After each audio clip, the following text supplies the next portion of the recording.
पर जवान अपनी जान गंवा रहा है, खेत में किसान अपनी जान गंवा रहा है, लेकिन आज से जो है 40,000 से ज्यादा महिला गायब है। सरकार उस पर चर्चा करने को तैयार नहीं।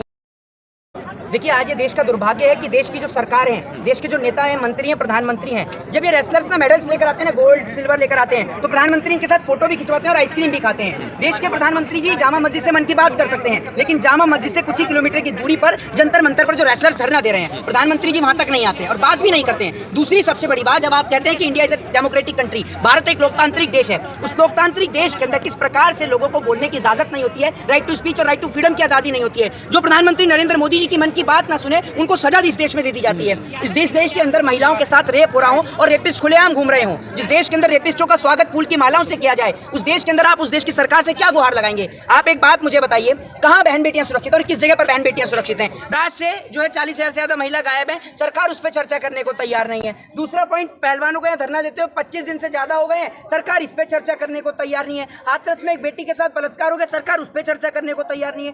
भाई, सरकार चर्चा किस पे करती है? सरकार की चर्चा का उद्देश्य सिर्फ हिंदू और मुस्लिम और कुछ नहीं है।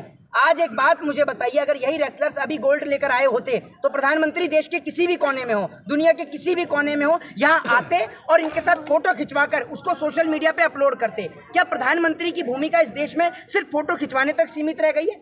क्या प्रधानमंत्री देश की बेटियों को इंसाफ नहीं देंगे? और वो महिलाएं जो स्मृति ईरानी, जो इसी जंतर मंतर पे, जहां मैं आपके सामने खड़ा हूं, यहीं पे सामने सिलेंडर लेकर बैठी हुई थी, लेकिन आज वो लापता हैं, आज तो वो बोलने को तैयार नहीं है। लेकिन आपने अगर अपनी बीच में वीडियो में एक प्रश्न स्मृति ईरानी की बेटी के लिए पूछ लिया तो स्मृति ईरानी जी कल सदन में खड़े होकर बोल देंगी। जब बात उनकी बेटियों की आती है ना, उनकी खुद की बेटी की आती है, तब वो बोलने को तैयार हो जाती है। लेकिन जब बात देश की बेटियों की हो तो ना स्मृति ईरानी की आवाज निकलती है, ना देश के प्रधानमंत्री की आवाज निकलती है। महिला बाल विकास मंत्री, आप स्मृति ईरानी का नाम ले रहे हैं, लेकिन खामोश। भाई, क्यों बोलेंगी? वो उनकी बेटी की बात नहीं है ना, यहाँ पर, यहाँ देश की बेटियों की बात है। सरहद पर जवान अपनी जान गंवा रहा है, खेत में किसान अपनी जान गंवा रहा है, लेकिन सरकार को उससे कोई फर्क ही नहीं है। आज आप बड़े बड़े डिपार्टमेंट्स को देख लीजिए, जो सरहद की हिफाजत करने वाले लोग हैं वो किसान के ही बेटे हैं, लेकिन बड़े बड़े जो ऑफिसर्स लोग हैं आप ये देखिए वो कहाँ से? आज क्रिकेट के अंदर कौन है? क्रिकेट के अंदर सारे नेता और मंत्रियों के बेटे हैं। एक बात मुझे बताइए, जितने भी हिंदूवादी संगठन हैं, जिन हिंदूवादी संगठन में जुड़ने के लिए बीजेपी हाउ हल्ला मचाती है, जिस बजरंग बली के नाम पर और बजरंग दल के नाम पर कर्नाटक का चुनाव बीजेपी ने लड़ा, एक बात आप मुझे बताइए, इस बजरंग दल में अमित शाह का बेटा क्यों नहीं ज्वाइन करता? उस बजरंग दल में शिवराज सिंह चौहान का बेटा ज्वाइन क्यों नहीं करता? इनके बेटे बड़ी बड़ी यूनिवर्सिटीज से पढ़ते हैं, इनके बेटे विदेशों में जाके पढ़ते हैं, लेकिन आपका और हमारा बच्चा न्याय के लिए सेक्रेटरी भी तो बनेगा ना। अरे भाई, बीसीसीआई का सेक्रेटरी बनने के लिए क्या उपयोगिता, उनके पास क्या योग्यता है ये बताइए ना। योग्यता बस यही है कि उनके पिताजी इस देश के गृह मंत्री हैं और आपके और मेरे पिताजी इस देश के गृह मंत्री नहीं हैं। अगर आपके पिताजी देश के गृह मंत्री होते तो आप भी बनते, हमारे पिताजी नहीं है इसलिए हम नहीं बने हैं। और बताइए क्या योग्यता है उनके पास, कितने साल क्रिकेट खेला, ये बताइए ना आप मुझे। और दूसरी बात ये कि जो क्रिकेट खेलते हैं या फिर जो रेसलर्स होते हैं उन्हीं में से क्यों नहीं चुना जाता? नेता और मंत्री क्यों बनते हैं भाई स्पोर्ट्स कोटे से? जरा इस सवाल का जवाब दीजिए आप मुझे। नेता और मंत्री क्यों बनते हैं भाई? कुश्ती की जानकारी है, कुश्ती की जानकारी जो पहलवान जो रिटायर हो चुके हैं उनको देनी चाहिए जिम्मेदारी कुश्ती की, क्यों नेता और मंत्रियों के हाथ में थमाई जाए? एक बात आप मुझे बताइए, नेता और मंत्रियों की जिम्मेदारी क्या है? अभी मैं कुछ दिन पहले कुश्ती का शौक रहा था ना, अरे मेरी बात सुनिए, कुश्ती का शौक रहा तो कितने गोल्ड मेडल लेके आ गए देश के लिए? गोल्ड मेडल लेकर आने वाला तो देश के किसान का बेटा है। गोल्ड मेडल ये थोड़ी लेकर आए हैं। जो वीवीआईपी में रहते हो, जो वीआईपी ट्रीटमेंट में रहते हो, जो हेलीकॉप्टर से उड़ते हो, वो देश के लिए गोल्ड नहीं ला सकते, वो पैसा लेके आ सकते हैं। आज देश के प्रधानमंत्री जी की बात अगर अडानी के लिए हो तो अडानी के लिए प्रधानमंत्री बोलेंगे। प्रधानमंत्री की विदेश यात्रा के दौरान देख लीजिए, जहां जहां मोदी जी विदेश यात्रा पे गए हैं उसके बाद किसको बिजनेस मिलता है ये आप देख लीजिए। आज ये देश का दुर्भाग्य नहीं है कि देश की बहन बेटियां सड़क पर बैठी हैं, ये रो रही हैं, इनके ऊपर डंडे बरसाए जाते हैं, कभी इनके ऊपर जब बारिश होती है तो गद्दे तक बेड तक नहीं यहाँ लाने दिए जाते, तो क्या ये देश का दुर्भाग्य नहीं है? आपके घर की बहन बेटी होती तो आप लोग इसी तरीके से रहता आप लोगों का रवैया? देश की मीडिया को दिखाना चाहिए, या कंटिन्यू कवरेज देनी चाहिए। एक बात आप मुझे बताइए, 25 दिन हो गए, 25 दिन तो बहुत दूर की चीज है, अगर 10 दिन भी प्रधानमंत्री यहाँ बैठे होते ना, अब तक देश की मीडिया ना बाथरूम और लैट्रिन करने के लिए भी नहीं उठती। और यहाँ पर देश के बैठे हुए, जो देश के लिए पहलवान बैठे हुए हैं, जो गोल्ड लेकर आए हैं, वो यहाँ पर बैठे हुए हैं, तो आप देख लीजिए कितनी देर दिखाती है, एक नीचे लाइन देकर खत्म कर देती है बस। अच्छा, मुझे जिस तरह से देखा जा रहा है और इस पूरे मसले पर ब्रजभूषण शरण कह रहे हैं कि अगर मुझ पे आरोप सिद्ध हुआ तो मैं जो कहेंगे वो करने को तैयार हूं। एक बात आप मुझे बताइए, आरोप सिद्ध क्या, एक बात आपको तो खुद ये सोचनी चाहिए कि आपका पूरा परिवार, आज का पूरा परिवार आज के डेट में स्पोर्ट्स के अंदर है, क्या काबिलियत है? चलिए आप में समझा कि आप कह रहे हैं कि कुश्ती का शौक रखते थे, आपका पूरा परिवार कुश्ती का शौक रखता था। अपने गिनाइए परिवार में से कितने लोग गोल्ड लेकर आए हैं, गिनाइए ना, एक का भी नाम, एक का भी नाम है आपके पास में? बताइए आप मुझे। आपके खिलाफ लोग इसलिए बोलने से डरते हैं क्योंकि आप दबंग आदमी हैं, आप लोगों को उठवा के जेल में बंद कर देते हैं। सर आप कितनों को जेल में उठवा के बंद करेंगे और कितने लोगों की आवाज पर आप ताला लगाएंगे? ये बताइए आप मुझे। क्या इस देश के अंदर बोलने की और अभिव्यक्ति की आजादी नहीं बची है?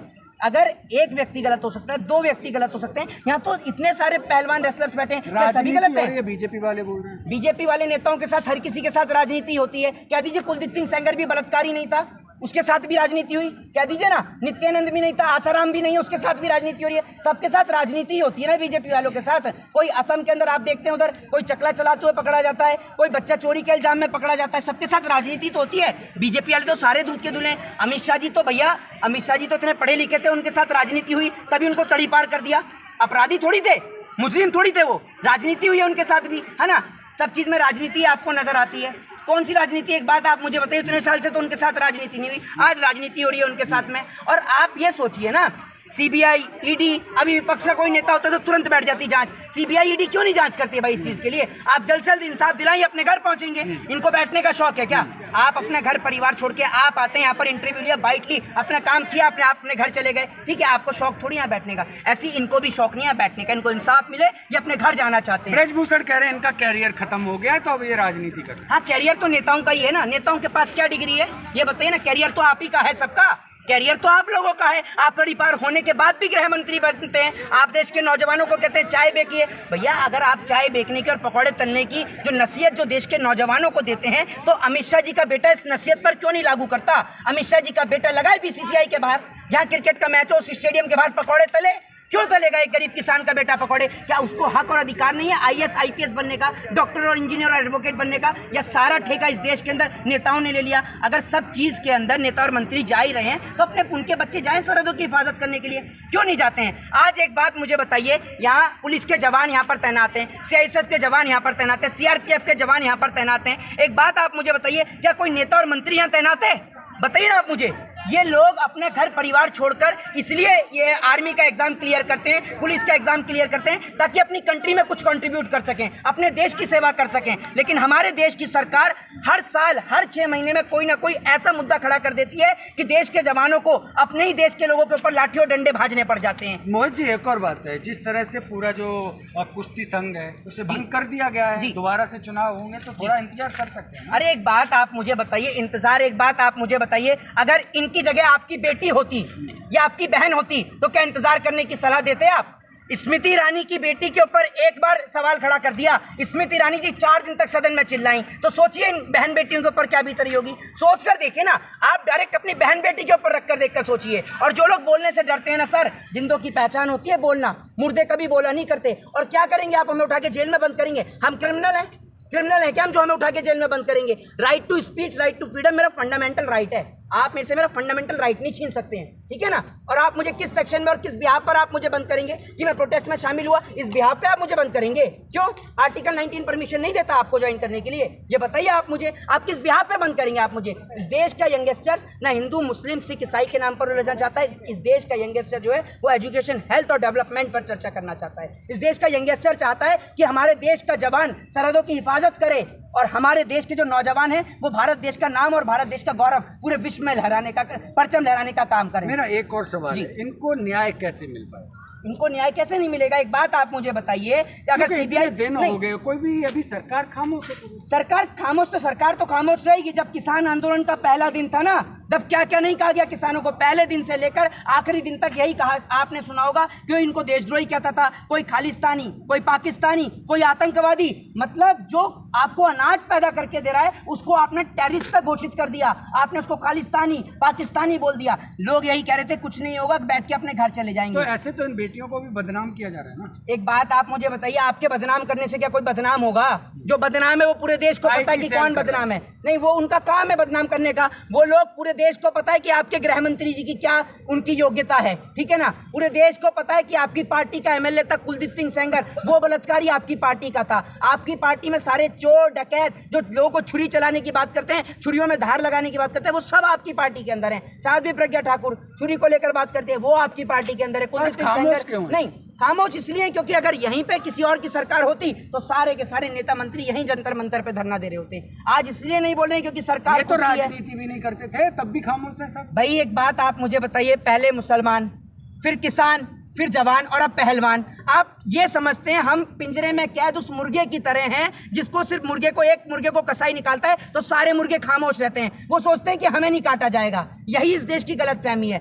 लाइन में सब लोग खड़े हैं, नंबर सबका आएगा, फर्क इतना है कि देखना यह है कि कौन किसके साथ खड़ा होगा। जब किसान की बात थी तो जो लोग किसान के साथ खड़े थे तो आज पहलवान के साथ भी खड़े हैं। तो इस देश में लोगों को एक दूसरे के साथ खड़ा होना चाहिए, उनके हक और अधिकार के लिए अपनी आवाज को बुलंद करना चाहिए। मैसेज क्या देना चाहिए? मैसेज यही देना चाहेंगे कि अगर आप सोच कर देखिए कि अगर इन बेटियों की जगह आपकी बेटियां होती तो क्या घर के अंदर चुप और खामोश बैठे रहते? और अगर आप घर के अंदर चुप और खामोश बैठे हैं तो ये मत सोचिएगा कि कल को आपका नंबर नहीं आएगा। ऊपर वाला ना करे कि कभी आपकी बेटी के साथ कोई कुछ हो जाए तो कोई आपके साथ भी खड़ा नहीं होगा। इसलिए अपने घर और मकानों से निकलें और बहन बेटियों को सपोर्ट और समर्थन देने का काम करें। सपोर्ट और समर्थन का मतलब ये नहीं कि यहीं आकर दें, आप अपनी आवाज को किसी भी माध्यम से, किसी भी प्लेटफॉर्म से अपनी आवाज को रख सकते हैं। जय हिंद, जय भारत, वंदे मातरम।